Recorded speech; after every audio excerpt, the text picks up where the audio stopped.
We have a pretty simple philosophy with our coaching staff. We only measure things that can have a really strong technical, tactical relationship. So we're looking at things like obviously duration, distance travelled, we're looking at high speed running, we're looking at sprints, we're looking at impacts. That's what gets presented back to the coaches in a workload sense. And then behind the scenes, I'll look at 3 or 4 more other things like accelerations, decelerations. The key for us, when I'm introducing new metrics to the coaches, they want to understand, look, how's that going to affect our game? Is it going to help us win on sad days? So things like accelerations, is there a correlation to line breaks? Is there a correlation to gain line and things like that? And that's really important for us to be able to create that correlation for coaches when we report back.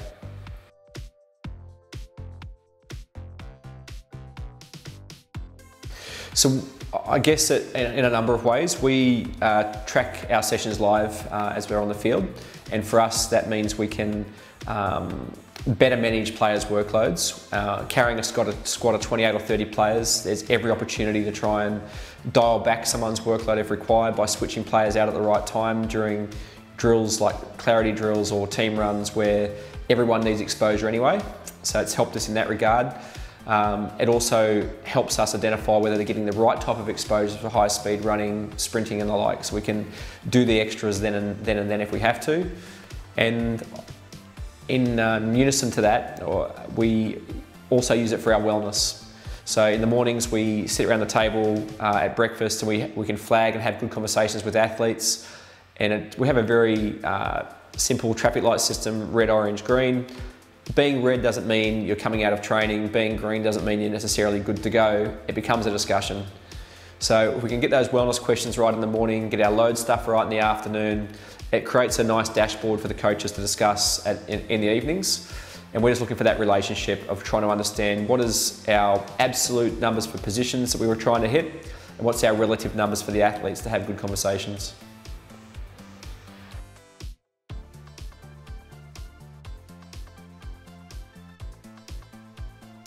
I think it's got a massive role to play. It's early days. I think we're getting better now at trying to understand how the technical, tactical, physical can work together. And in the last 9 months, I'd say it would be, in the Black Ferns, we've started to overlay the physical data versus the technical, tactical. And look, it's not necessarily new, but for us it's new, and we're still learning what those relationships look like.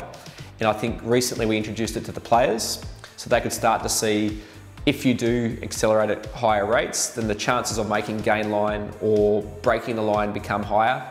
We're looking for the relationships in impacts, and does it mean, or does it lead to a positive or negative outcome? Our philosophy around that right now is we want to be able to collect and show insights, not just collect information. So we're not collecting lots and lots of data points. We want to be able to make sure that whatever we collect can be put back to the athlete and visualise it. So the visualization of that data is important. So the way that works with video is you can now see instances of high intensity, and each athlete can click on those and they can go back and watch the video and see how what the outcome was.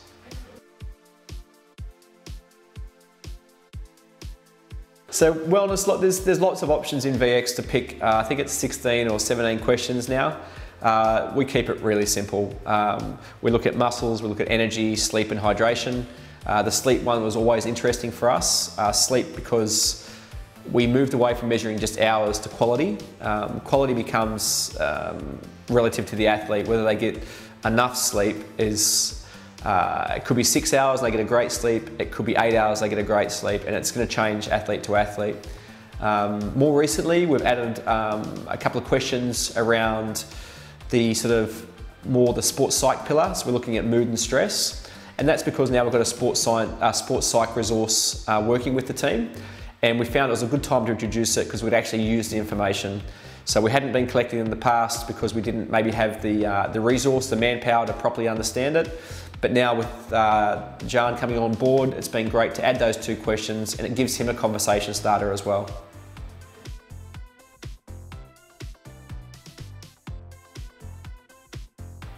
Look, it's key for managing player loads these days, and it's something we do not just on a daily basis, but we look at things, how they effectively work over a chronic period of time or an acute period of time. So chronic is the best part of a month, or it is a month, and the acute periods can be a week or less.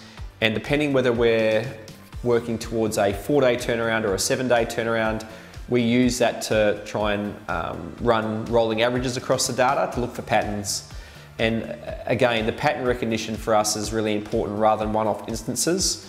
So we're not looking for single numbers that dictate performance. That's not how it works. We look for numbers that relate to other things, and we don't just think because there's one outlier that everything's bad or everything's good.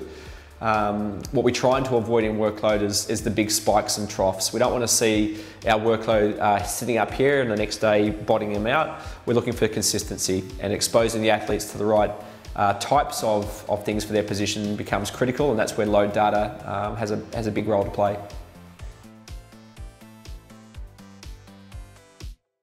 So VX has a number of ways that it can contribute to that. One is in the leg force data.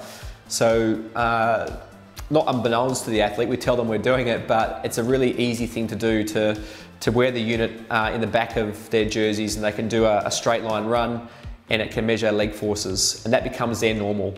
Everyone runs really differently, so it creates a biometric footprint of the leg forces, and that becomes what their baseline is. So in the event they do get injured and they are returning to running, we can bring up that profile and look to how close that replicates what they would look like before they were injured. So are they generating as many leg forces? What's their stride frequency look like? Those types of things. From a physio perspective, they can again bring up the data on their phone during those sessions, and we can monitor distance and high intensity distance, number of sprints, those types of things to gradually put them back into running. And I guess the third way is that it's not just about GPS and force anymore. We can also use the vests, which have got these material-based sensors now for heart rate, and we can look at heart rate exposure. And sometimes heart rate's a good way to pick up stress, whether that's physical or whether that's mental, tiredness, things like that. So it's a nice way to do that.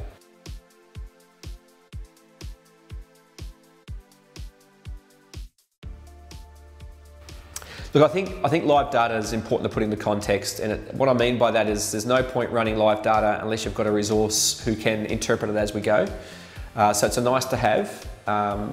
It shouldn't preclude you from having an athlete monitoring system, but if you have got a resource there, it's become something you can carry in your pocket now. In the past, you're ducking over to the sideline, you're looking at a laptop, you've gone back and you reported to the coaches, and if you're a one-man band, that can chew up a bit of time. The cool thing is now, you can carry your data on any mobile device, you can bring it up on the screen. Anyone with a unique code at the start of the session can view the data, whether it's the physio, the coaches, myself. We can look for different things. What we've also done recently is we've been able to set live benchmarks for every session. And when you bring up the data on your phone, it gives you a load score for the session, and it can change color on the metrics that you're measuring to cue you to when those benchmarks are getting close or they've gone over. And that creates a conversation with the coaches. And there's no way I'm gonna say to Glenn Moore during a game, hey, look, we've got Kendra out there and she's over normal. Look, end of the day, it plays a part of the puzzle, but there's still that coach intuition. There's still the fact that they've got game experience or the street smarts required to manage that load themselves. And so we use that to better condition the athlete going forward, sometimes in games, rather than make decisions around games. But certainly in trainings, that live monitoring allows us to profile different drills. It allows us to take players in and out of training to manage their load, and when required, to make on-decision spots around who might need to top up at the end.